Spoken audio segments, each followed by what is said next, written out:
Hello students, आज हम देख रहे हैं कक्षा 12 अर्धवार्षिक परीक्षा 25-26 पूछा गया गणित का पेपर है। देखिए ये जो क्वेश्चंस है बहुत ही इंपॉर्टेंट क्वेश्चंस थे और बहुत अच्छा पेपर है। आज जो अर्धवार्षिक पेपर हमने देखा, इस पेपर में आपके लिए कुछ इंस्ट्रक्शंस दिए हुए।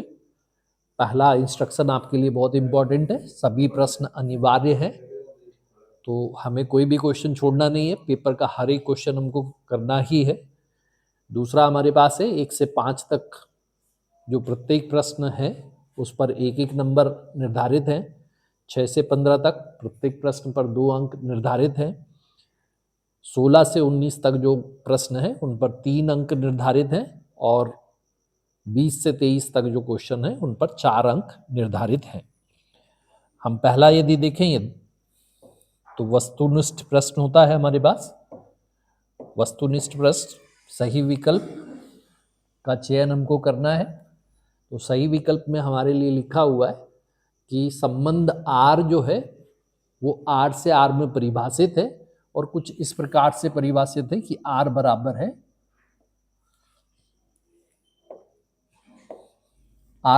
है क्रमित युग्म A, B, जहां A छोटा या बराबर है B के। अब हमें ये देखना है कि ये जो संबंध है ये सममित है या नहीं, संक्रामक है या नहीं, स्वतुल्य नहीं है और संक्रामक नहीं है। ऐसे 4 विकल्प दिए हुए। तो सबसे पहले हम चेक करते हैं ये सममित है या नहीं है। तो जैसा कि हम जानते हैं सममित की परिभाषा कि यदि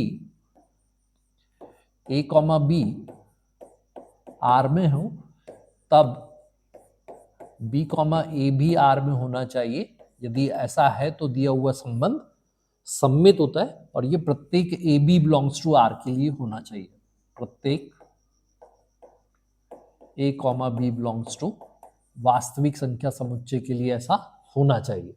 तो यदि हम देखें यहाँ पर दो वास्तविक संख्याएं ले ले, 1 और 2, तो ये 1 और 2 दोनों ही वास्तविक संख्याएं और साथ में हमारे पास है 1 छोटा या बराबर है 2 से, इसलिए हम बोल सकते हैं कि 1, 2 जो है वो आर में है।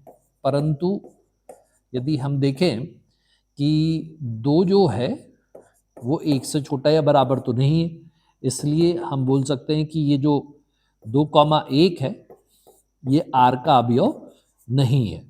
आर का अवयव नहीं है इसलिए ये जो संबंध है वो सममित नहीं है। तो पहला आंसर हमारा गलत हो रहा है यहाँ पर कि ये सममित नहीं है। मतलब जो विकल्प है आपके लिए देखिए वो विकल्प में हमारे पास आ गया ये सममित नहीं है।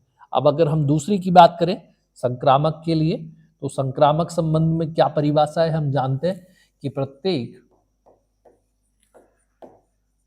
ए बी और सी बिलोंग्स टू आर के लिए, ए बी तथा सी बिलोंग्स टू आर के लिए यदि हम बोलते हैं कि ए कॉमा बी आर में है तथा बी कॉमा सी भी आर में है, तो हमको मिलना चाहिए कि ए कॉमा सी भी आर में है।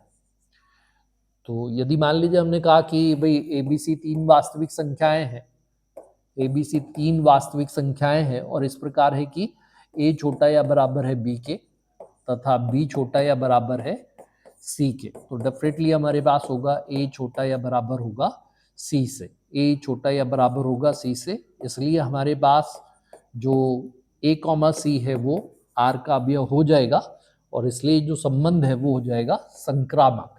तो दिया हुआ जो विकल्प है उसका सही उत्तर होगा बी वाला, संबंध जो है वो संक्रामक है। दूसरा क्वेश्चन था आपके लिए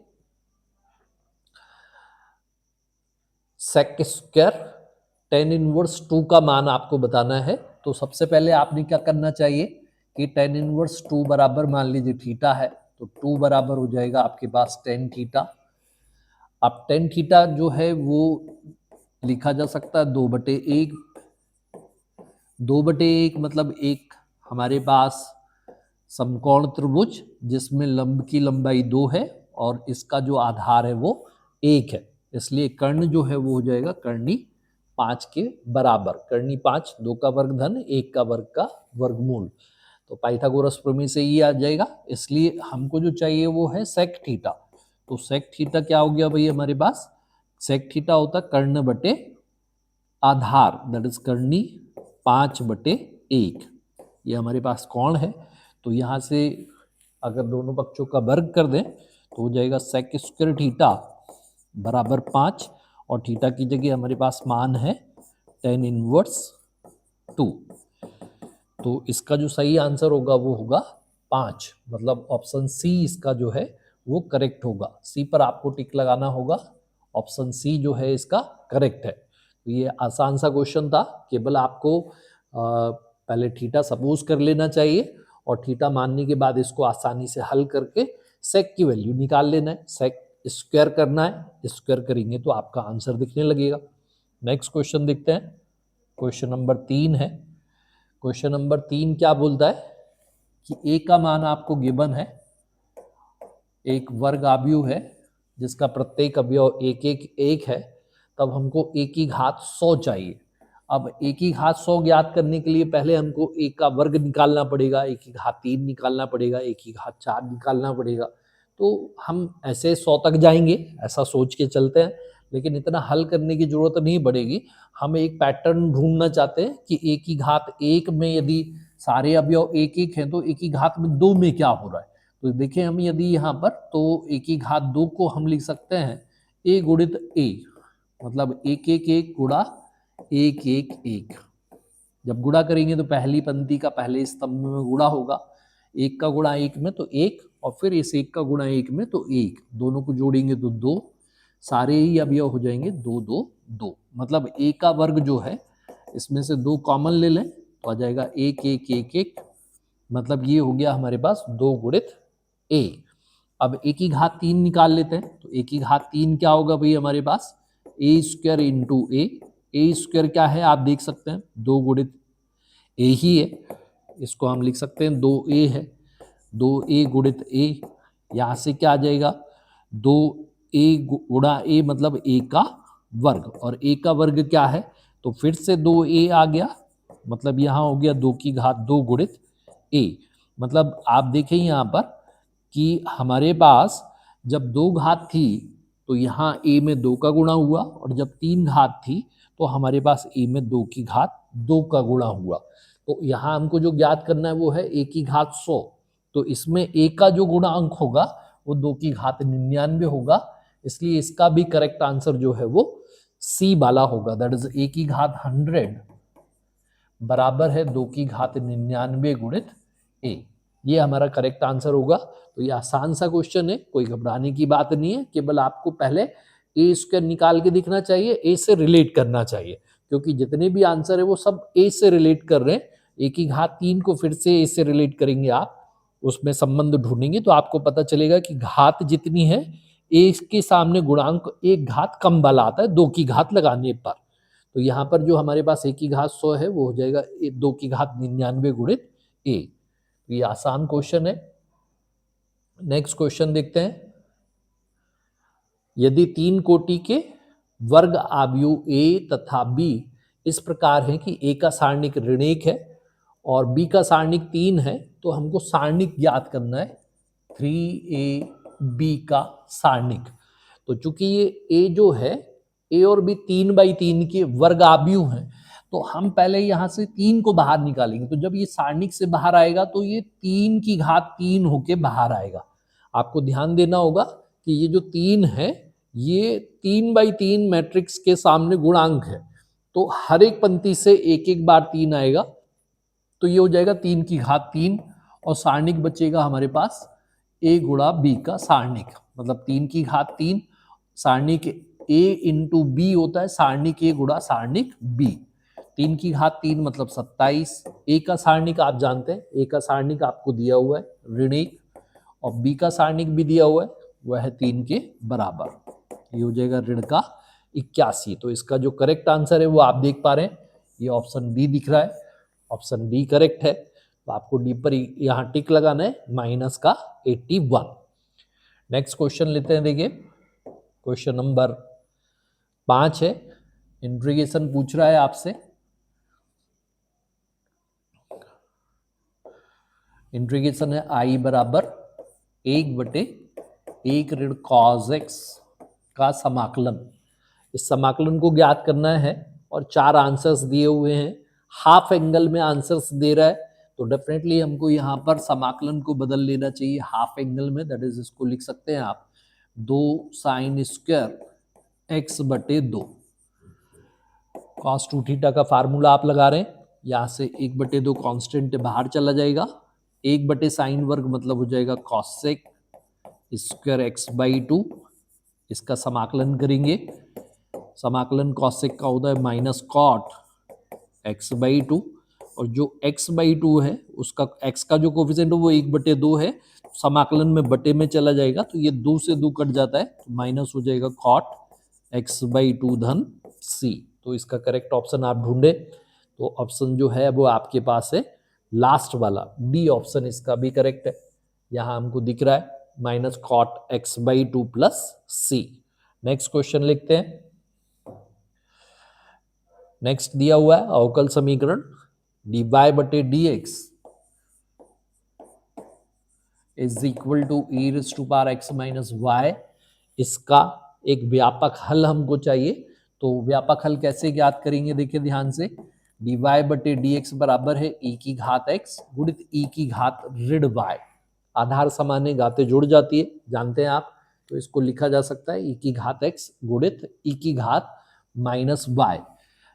वेरिएबल सेपरेट कर लें, चरों का पृथक्करण कर लें, तो हो जाएगा dy बटे e की घात y बराबर e की घात x dx। यहाँ माइनस y है तो माइनस y पक्षांतर कर दिया, बटे में आ गया, ऊपर लेके जाएंगे तो हो जाएगा e की घात y dy बराबर e की घात x dx।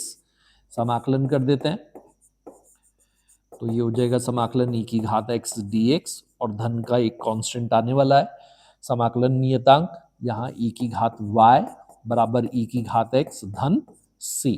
अब आंसर्स जो दिए हुए हैं उसमें c एक तरफ लिख रहा है और बाकी टर्म को एक तरफ लेके जा रहा है, वो देखे, तो हम यहाँ से यदि इसको पक्षांतर कर लें तो ये हो जाएगा 0 बराबर e की घात x ऋण e की घात y धन c। इस c को हम c1 भी लिख सकते हैं, c1 को पक्षांतर कर दीजिए, minus c1 is equals to e raise to power x minus e raise to power y, और इस माइनस c1 को ही हम c लिख लें, that is e to the power x minus e to the power y बराबर हो जाएगा c। तो करेक्ट ऑप्शन जो है वो यहाँ पर थर्ड वाला है, इस थर्ड पर आपको टिक लगाना है और आपका काम कंप्लीट है। देखिए तो ये पहले क्वेश्चंस थे, पहले क्वेश्चन के 6 भाग हैं, वस्तुनिष्ठ प्रश्न, ये सारे ही क्वेश्चन थोड़े से हमारे पास स्टैंडर्ड क्वेश्चन है, लेकिन कोई भी कठिन क्वेश्चन नहीं है, आप पेशेंसफुली करेंगे तो बहुत आसानी से कर सकते हैं। यहाँ देखते हैं क्वेश्चन नंबर 2 है आपके लिए, रिक्त स्थानों की पूर्ति करना है हमको। रिक्त स्थानों की पूर्ति करने के लिए अगर हम ध्यान से देखें तो पहला क्वेश्चन लिखा हुआ है समुच्चय A बराबर 1 2 3 से स्वयं तक सभी एक एक की फलनों की संख्या हमको ज्ञात करना है। तो जैसा कि हम जानते हैं कि भाई हमारे पास जो A है उसमें 3 अवयव हैं, 1 2 3 है, और दूसरा जो सेट हमको लेना है वो भी 3 ही अवयव रखता है, 1 2 3। अब हमको सभी एक एक की फलनों की संख्या चाहिए, तो हम देख सकते हैं कि भाई इस एक का जो प्रतिबिंब हो सकता है वो 1 भी हो सकता है, 2 भी हो सकता है, 3 भी हो सकता है, मतलब 1 के 3 प्रतिबिंब हो सकते हैं, लेकिन 2 का जो प्रतिबिंब होगा वो 1 के प्रतिबिंब को छोड़कर होगा। जैसे मान लीजिए कि 1 का प्रतिबिंब 1 हो गया, तो अब इस 2 का प्रतिबिंब 1 नहीं हो सकता, अगर 1 हो जाएगा तो फिर वो 1 1 ही नहीं होगा, इसलिए इस 2 का प्रतिबिंब या तो 2 होगा या 3 होगा, मतलब 2 के प्रतिबिंब हो सकते हैं केवल 2। अब 2 के प्रतिबिंब को अगर मान लो हमने कहा कि 2 का प्रतिबिंब 3 हो गया है, तो 3 का प्रतिबिंब कुछ और नहीं हो सकता है, सिर्फ 2 ही हो सकता है, मतलब उसके लिए केवल एक ही ऑप्शन बचेगा। तो कुल एक एक की फलन कितने हो सकते हैं हमारे पास, तो आंसर हो जाएगा हमारे पास 6। तो यहां पर हमको लिखना होगा आंसर में, खाली स्थान की पूर्ति करने के लिए हमको यहाँ आंसर देना पड़ेगा 6। यहाँ आप 6 लिख दीजिए, ये आपका आंसर होगा। अब इसको आप और एक स्टैंडर्ड रिजल्ट से तैयार कर लीजिए कि अगर मान लीजिए हमारे पास ए जो होता उसमें n अवयव होते, ए में अगर हमारे पास 1 2 3 से लेके n अवयव होते, तो a से a में जितने भी एक एक की फलन है उनकी संख्या होगी हमारे पास n फैक्टोरियल। ये हमको ध्यान रखना है। यहां भी हम ध्यान से देख ले, n की जगह 3 दिया हुआ है, 3 फैक्टोरियल यदि हम निकाल लेते तो होता 3 गुणित 2 गुणित 1 बराबर 6। तो ये आप थोड़ा सा याद रख लीजिए, कुल एक एक की फलनों की संख्या होती है फैक्टोरियल n के बराबर, n फैक्टोरियल। n की जगह 3 रख दीजिएगा, आंसर आ जाएगा आपका। नेक्स्ट क्वेश्चन है, देखिए अवकल समीकरण का समाकलन गुणांक ज्ञात करना है। तो सबसे पहले आप ध्यान से देखिए, क्वेश्चन जो है वो है x dy बटे dx धन y बराबर x वर्ग।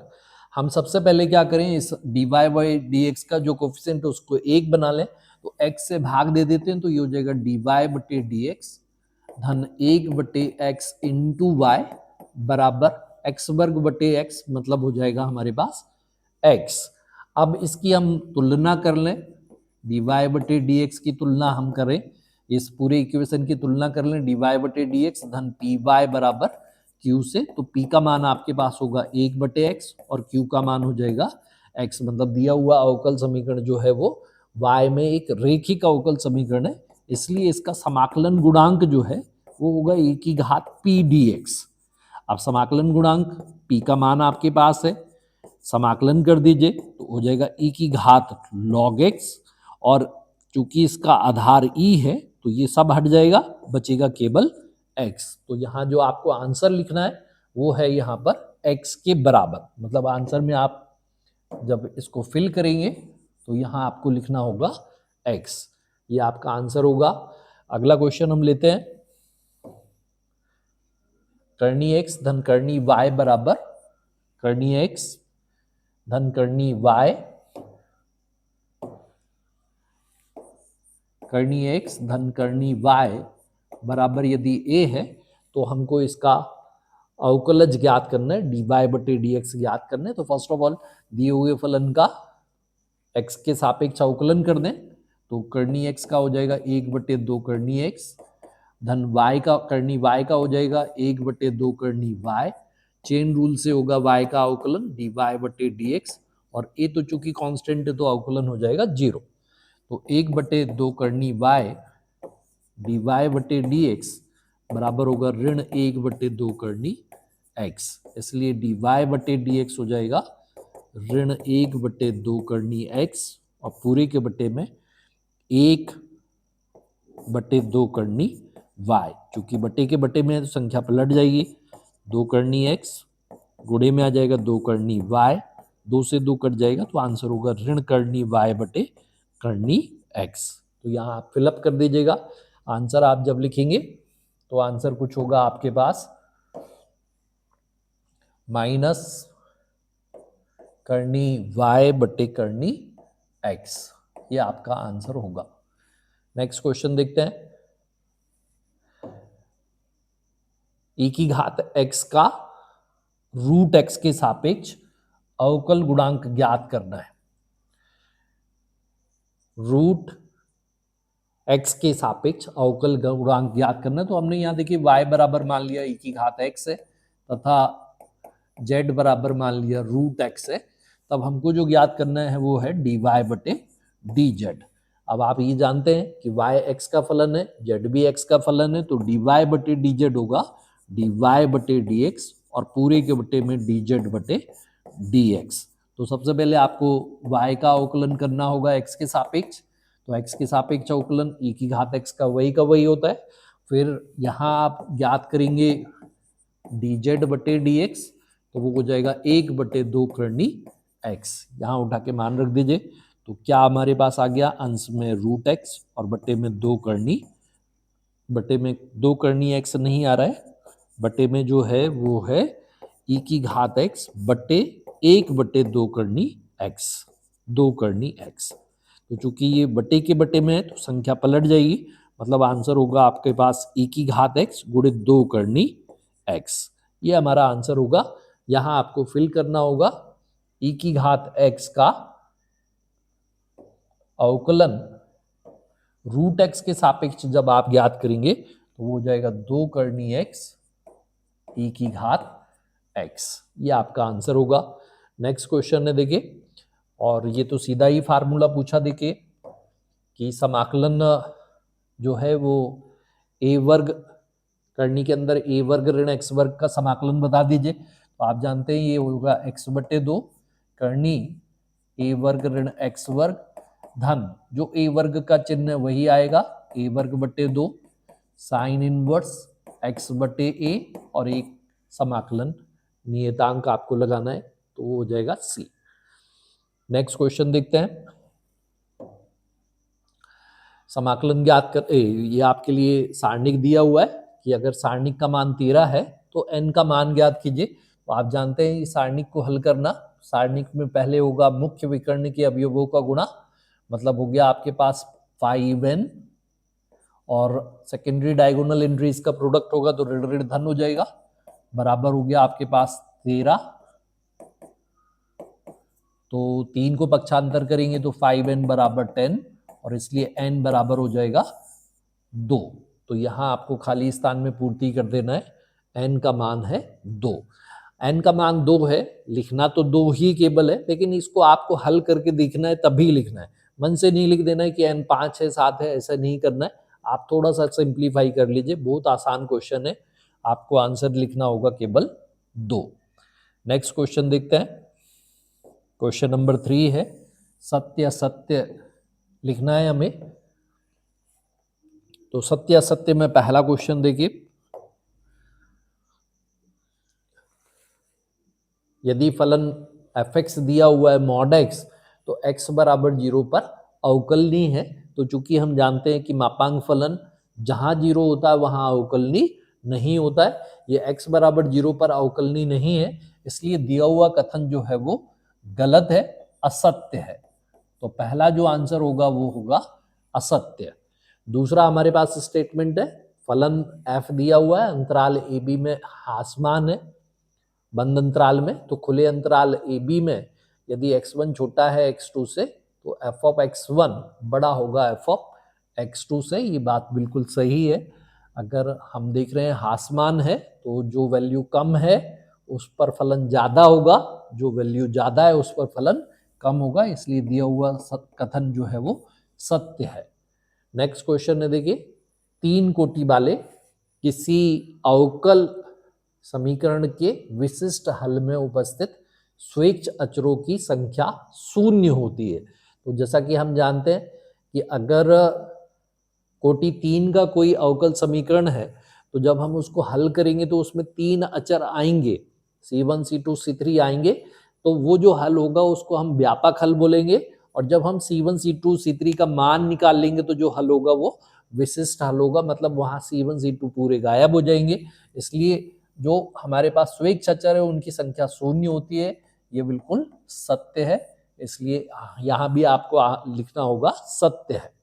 अगला क्वेश्चन है, y बराबर एफ एक्स अक्ष तथा रेखाओं x बराबर a x बराबर b, जहाँ ए बी बड़ा है a से, घिरे क्षेत्र का क्षेत्रफल यदि हमको देना है तो वो होता है मापांक के अंदर a to B F X D X. बिल्कुल सत्य बात है, आंसर आपका सत्य ही है। नेक्स्ट क्वेश्चन देखते हैं, यहाँ पर लिखा हुआ है ये जो योगफल है ये हमारे पास 0 है, तो हम चेक कर लें, इसको हल करके थोड़ा सा चेक कर लेते हैं कि भाई क्या होने वाला है। लिखा हुआ है हमारे पास साइन इनवर्स करनी 3/2, साइन इनवर्स करनी 3/2 और धन लिखा हुआ है कॉज इनवर्स ऋण 1/2। तो अब यदि हम देखें यहाँ पर तो हम पहले से जानते हैं साइन इनवर्स करनी 3/2 है, प्रथम चतुर्थांश में धनात्मक एंगल होगा, और कॉज इनवर्स जो है वो धन का हो या ऋण का हो, फर्स्ट क्वाड्रेंट और सेकंड क्वाड्रेंट में जाता है, मतलब ये भी धन का होगा, तो इनका योगफल कभी 0 हो नहीं सकता। तो ये जो कथन है हमारे पास वो 0 तो नहीं है, इसलिए ये कथन असत्य हो गया। फिर भी हम और चेक कर लें, ये कितना हो गया हमारे पास, तो π/3, इसको आप लिख सकते हैं पाई माइनस कॉज इनवर्स 1/2, और ये हो जाएगा π/3 plus pi minus cos inverse 1/2, आप जानते हैं π/3 ही होता है, π/3 कट जाएगा तो बचेगा हमारे पास पाई। तो इसका मान पाई होता है, ना कि शून्य होता है, इसलिए दिया हुआ कथन जो है वो असत्य है। तो आपको यहाँ लिखना होगा दिया हुआ क्वेश्चन का आंसर असत्य है, असत्य लिख दीजिए, बस हो गया आपका काम। असत्य लिखना तो है लेकिन हल करके लिखना है, जल्दबाजी करके नहीं लिखना है, क्योंकि ये बहुत आसान क्वेश्चन है, कोई दिक्कत परेशानी नहीं है। अगला क्वेश्चन है, देखिए, एक वर्ग आव्यूह जिसका प्रत्येक अवयव एकक है तत्समक आव्यूह कहलाता है। वर्ग आव्यूह मान लीजिए 2/2 का है और उसका प्रत्येक अवयव हमारे पास एकक मतलब इकाई के बराबर एक एक है, तो क्या इसको हम तत्समक आव्यूह कहेंगे? तो हम कहेंगे कि ये तत्समक आव्यूह नहीं है, क्योंकि तत्समक आव्यूह तो होता है कुछ ऐसा 1 0 0 1, केवल मुख्य विकर्ण के अवयव एक होते हैं, लेकिन यहाँ तो वो बोल रहे प्रत्येक अवयव एक है, इसलिए दिया हुआ कथन जो है वो सत्य नहीं है, ये भी असत्य है। तो केवल आपको असत्य लिखना है, लेकिन समझ के लिख लीजिए। प्रत्येक अवयव एक एक एक है तो वो तो वर्ग आव्यूह है, लेकिन विकर्ण का अवयव एक एक है, बाकी सब शून्य है, तो वो तत्समक आव्यूह है। नेक्स्ट क्वेश्चन देखते हैं। ये हमारे पास रिक्त स्थान कंप्लीट हो गए। अगला क्वेश्चन है सही जोड़ी बनाना है, सही जोड़ी मिलाते हैं। तो सही जोड़ी में पहला क्वेश्चन है अवकलज का, फिर हमारे पास 4-5 समाकलन ही दिख रहे हैं, सभी समाकलन है, केवल एक ही अवकलन है। तो अवकलन तो हम जानते हैं आसानी से कर सकते हैं। तो पहला लिखा हुआ है डेरिवेटिव ऑफ, डिफरेंशिएशन चाहिए, डी डी एक्स ऑफ 1/1 धन एक्स वर्ग धन सी एक्स। अगर हम इसका डिफरेंशिएशन करना चाहते हैं तो ये होगा डेरिवेटिव ऑफ 1 धन एक्स वर्ग पूरे की घात ऋण 1 धन सी एक्स का अवकलन। अवकलन कर सकते हैं, पहले घात का कर लें धन चिन्ह में बांट के, तो हो गया हमारे पास इसका अवकलन ऋण 1 आगे पूरे की घात 1 कम मतलब ऋण 2 गुणित चेन रूल से होगा तो 1 का अवकलन तो हो जाएगा 0 और फिर एक्स वर्ग का होगा तो हो जाएगा 2x धन सी एक्स का अवकलन होगा तो c गुणित 1, मतलब ये आ गया हमारे पास ऋण, यहाँ से बचा 2x, इसको बटे में लिख सकते हैं 1 धन एक्स वर्ग का पूर्ण वर्ग और धन का c। तो ये जो आंसर दिख रहा है वो आप देखें ध्यान से, तो f वाला दिख रहा है, दैट इज पहले का जो आंसर है वो f है। पहले का आंसर आपका जो है वो f दिख गया, तो कोई समस्या नहीं हमको। नेक्स्ट क्वेश्चन देखते हैं। अगला क्वेश्चन लिखा हुआ है इसने समाकलन ज्ञात करना है। समाकलन ज्ञात करना है तो हम समाकलन हल कर लेते हैं। पहले का आंसर आप समझ गए, पहले का f है। दूसरे की बात करते हैं, तो दूसरा जो क्वेश्चन है हमारे पास वो है समाकलन 1/sin वर्ग x कॉस वर्ग x और dx, ऐसा लिखा हुआ है। तो इस एक को हम लिख सकते हैं साइन स्क्वायर एक्स धन कॉस स्क्वायर एक्स और पूरे के बटे में है sine square X cos square X whole dx। एक के बराबर हम लिख लें, हमारा टारगेट है डिनोमिनेटर छोटा करना, इसलिए हमने न्यूमरेटर को कुछ इस तरीके से एक्सपेंड करके लिख दिया। ये हो जाएगा साइन स्क्वायर एक्स बटे sign square X cos square X धन कॉस स्क्वायर एक्स बटे sign square X cos square X और पूरे का समाकलन। ऐसा लिखने से देखिए साइन स्क्वायर कट गया, यहाँ कॉस स्क्वायर कट गया, 1/cos स्क्वायर एक्स वो हो जाता है सेक स्क्वायर एक्स और 1/sin स्क्वायर एक्स वो हो जाता है कॉसेक स्क्वायर एक्स। आसानी से आप समाकलन कर सकते हैं। सेक स्क्वायर एक्स का समाकलन 10x है और कॉसेक स्क्वायर एक्स का माइनस कॉट एक्स है। तो ये आंसर आ गया आपके पास 10x माइनस कॉट एक्स और प्लस का c, मतलब ये जो आंसर है इसको आंसर को चेक करिए आप, तो दूसरे का आंसर जो है वो c वाला दिख रहा है। तो आप केवल मैच करना है आपको, सेकंड का आंसर जो है वो ये सी है। मतलब पहले का तो आपने निकाल लिया है, पहले का एफ और सेकंड का सी। थर्ड वाला क्वेश्चन जो है वो भी समाकलन ही दिख रहा है। समाकलन आसान समाकलन है। समाकलन में लिखा हुआ है आपके लिए इंटीग्रेशन ऑफ 2x बटे 1 धन x वर्ग dx। तो देख के आप समझ पा रहे हैं जो बटे में है वो हमारी प्रॉब्लम है। इसको हमने x वर्ग 1 धन x वर्ग को t मान लिया। एक का अवकलन 0 हो जाएगा, x वर्ग का 2x dx बराबर dt। मतलब समाकलन बदल जाएगा 1 बटे t और बचा हुआ dt लॉग मॉड t और प्लस का c। t की जगह वैल्यू रख दीजिए लॉग मॉड 1 धन x वर्ग और धन का c। मतलब यहाँ जो आपका करेक्ट आंसर है वो है ऑप्शन सी और ऑप्शन ई करेक्ट है। तो आप इस पर टिक लगाइए, इससे मैच कर दीजिए। दैट इज ये जो हमारे पास आंसर है वो ई है, थर्ड वाले का आंसर ई। नेक्स्ट क्वेश्चन देखते हैं। नेक्स्ट आपके लिए लिखा हुआ है समाकलन है 1 धन 10 वर्ग का समाकलन। 1 धन 10 स्क्वायर एक्स का समाकलन यदि हम चाहते हैं तो हम जानते हैं 1 धन 10 वर्ग मतलब होता है सेक स्क्वायर एक्स और इसका समाकलन हो जाता है 10x धन का c। तो आपको आंसर मैच करना है। ए वाला दिख रहा है, देखिए पहला ही ऑप्शन है। तो ये जो है इसका ऑप्शन हो गया पहला वाला, फर्स्ट से मैच कर रहा है ये।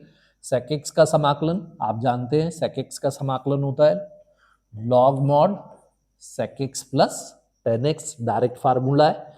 सेक एक्स 10x का समाकलन जो है वो होता है सेक एक्स प्लस सी और 1 बटे 1 धन x का समाकलन जो है वो है लॉग मॉड 1 धन x। मतलब ये 3 क्वेश्चन तो सीधे ही पूछ लिए उसने, आसान से क्वेश्चन। तो केवल आपको जहां मेहनत करनी थी वो पहला क्वेश्चन था और पहले का आंसर आप देख पा रहे हैं, पहले का आंसर एफ हो गया है। दूसरा जो था उसका हमारा आंसर आया था सी वाला। तीसरी का आंसर जो था वो है हमारे पास ई वाला। तो आप इस तरीके से मैच कर लेंगे तो ये हमारे पास मैचिंग है, आसान मैचिंग है। फर्स्ट 3 क्वेश्चन पे हमको मेहनत करनी पड़ रही है, अगले 3 जो हमारे पास दिख रहे हैं वो सीधे ही फार्मूले। चौथा वाला आसान सा है, ऐसा कोई समस्या नहीं है। नेक्स्ट क्वेश्चन लेते हैं आपके लिए, क्वेश्चन नंबर 5 है।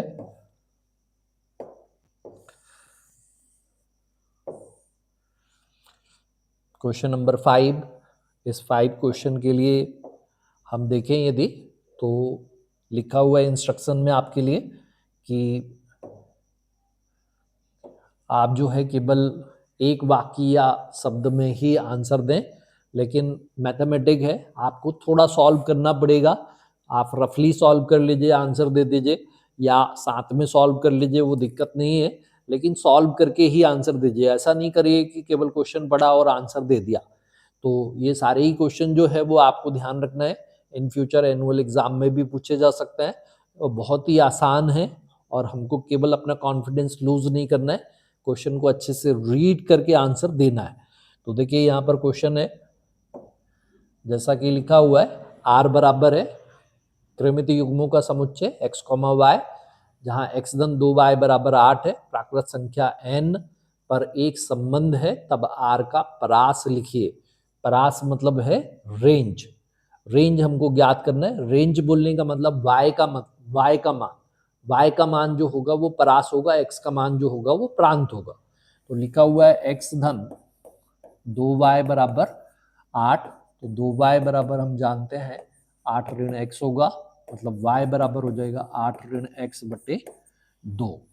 अब यहाँ पर जो हम x और y की बात कर रहे हैं तो x और y जो हमको लेना है वो वास्तविक संख्याओं में से नहीं लेना है, हमको n में से लेना है। n बोला तो प्राकृत संख्या समुच्चय से लेना है।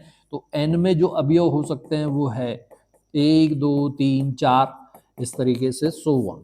तो एक हम रख नहीं सकते क्योंकि एक रखेंगे तो 7 बटे 2 हो जाएगा, y इसमें आएगा नहीं, तो एक काम का नहीं है।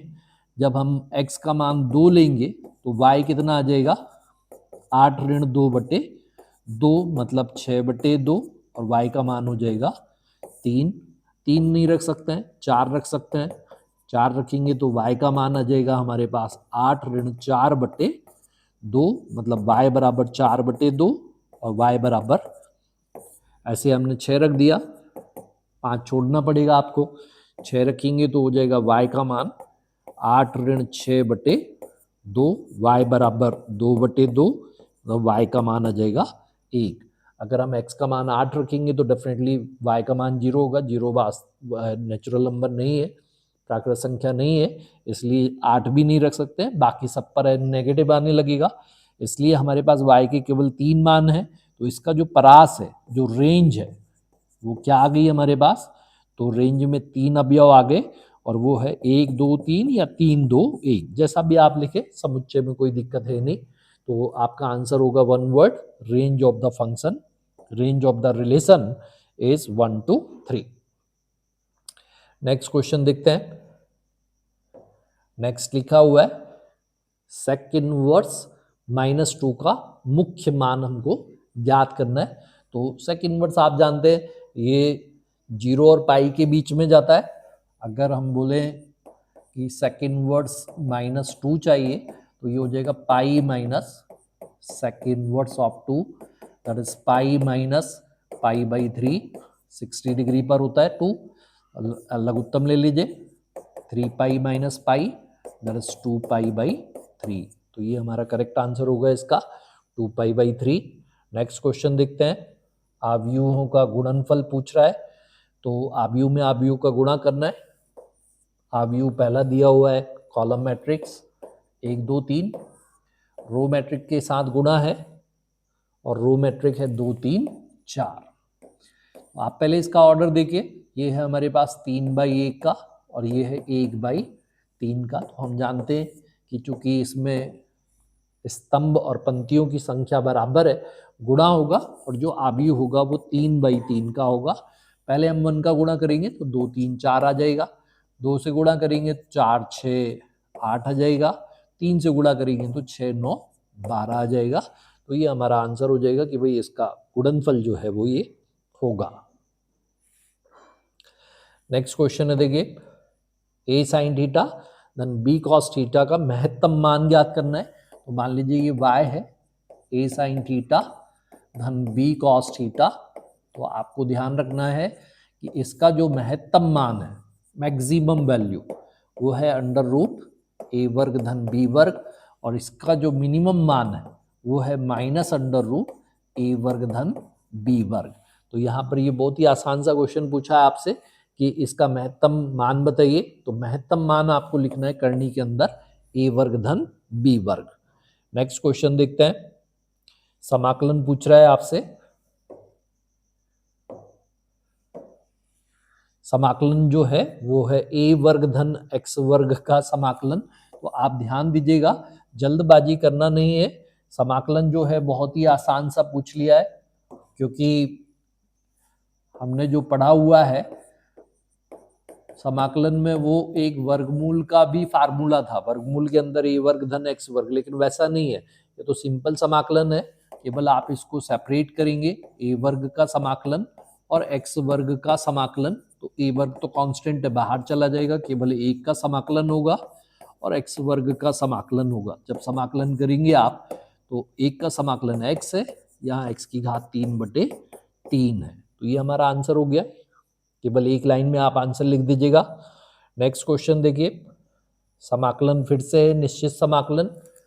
निश्चित समाकलन 0 से π/2 cos 2x और dx है। तो समाकलन आप जानते हैं, इसका समाकलन हो जाएगा sin 2x अपॉन 2 और सीमा हो जाएगी 0 से π/2। 1/2 बाहर कर दीजिएगा, पहले अपर लिमिट रखते हैं, साइन 2 टाइम्स ऑफ π/2 होगा माइनस साइन 2 टाइम्स ऑफ 0 होगा, दैट इज 1/2, 2 से 2 कट गया, sine pi minus sine 0। Sine pi कितना होता है आप जानते हैं, sine pi 0, sine 0 0, 0 minus 0 that is 0। तो यहाँ आपका आंसर होगा 0। नेक्स्ट क्वेश्चन देखिएगा, लास्ट है हमारे लिए एक्स वर्ग धन वाई वर्ग बराबर 1 से घिरे क्षेत्र का क्षेत्रफल हमको ज्ञात करना है। तो ये जो हमारे पास है देखिए वृत्त है जिसका केंद्र 0 0 है और त्रिज्या 1 इकाई के बराबर है। तो इससे घिरे क्षेत्र का क्षेत्रफल ज्ञात करना है। तो हमारे पास वृत्त का क्षेत्रफल फार्मूला है, वृत्त का क्षेत्रफल बराबर होता है पाई आर स्क्वायर, आर का मान 1 है तो ये हो जाएगा पाई गुणित 1 का वर्ग मतलब 1, पाई गुणित 1 मतलब पाई वर्ग इकाई। ये आपका आंसर होना चाहिए।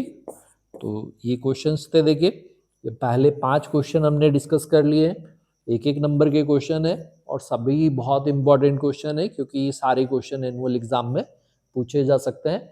इनको आप अगेन एंड अगेन करके देख लीजिए, मेरा ये सॉल्यूशन है आपके लिए, इसको आप चेक कर सकते हैं और इनको तैयार करिए। कहीं कोई दिक्कत आती है तो कमेंट करिएगा, अपने क्वेश्चंस मैसेज कर दीजिएगा तो मैं आपके लिए जितना होगा वो सॉल्व करवाऊंगा।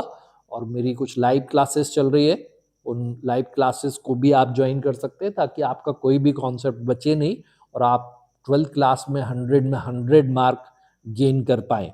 Thank you and bye bye.